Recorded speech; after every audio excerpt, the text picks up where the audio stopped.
Okay, so first up, I'm going to show you how you can use your Cork Yoga Mat. Now, one thing special about this mat is that it has alignment markers. And alignment markers are really good for when you want to get good alignment in your poses. And it also provides a good point of focus. So, say for example, that this has an arrow. When I focus down that arrow, I can really feel my mind just being still and being very present. So yeah, I'll just quickly show you how to use the alignment markers for a couple of poses. The first pose that I'm going to do is it's dog pose, so downward dog. So depending on how tall you are, you can use, you can either use the outer marker or the middle marker or the dots. So I'm 172 centimeters tall, which is about 5'7.5".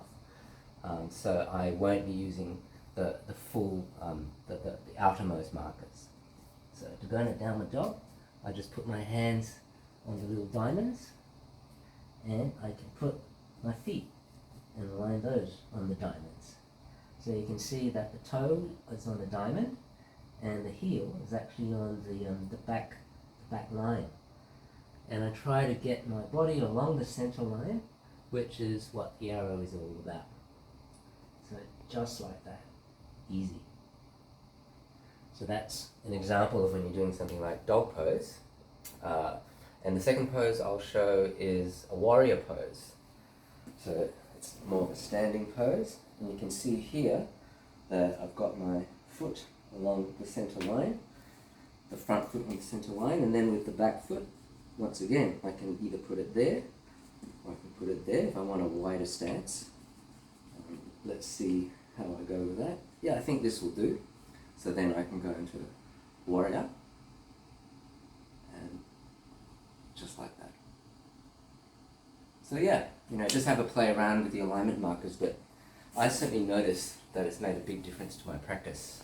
Without the alignment markers, it's a good practice, but with the alignment markers, I can actually feel myself focus and go very much into the zone. And that's really what we want to have in our yoga practice, is to actually just go into the zone.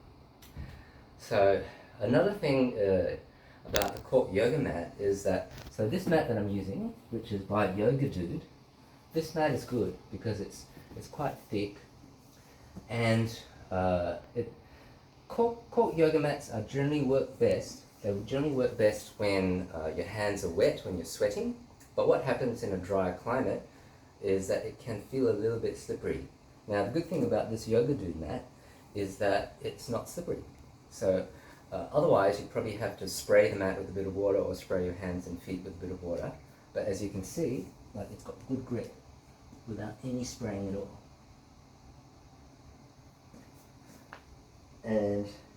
But if you find that with some of the cheaper mats, which are quite thin, I've noticed that maybe it's the gloss finish on the mat, I'm not really quite sure. But with those Cork Yoga Mats, you probably need to either spray it like that beforehand, or you can just spray a little bit on your hands, and I find that gives a super grip. Now if you find that your feet are slipping a bit, you can actually even just put a little bit on your foot, just like that. And now I'm like Spider-Man, everything just grips. There you go. So yeah, that's about all I want to say about how to use your cork-based yoga mat.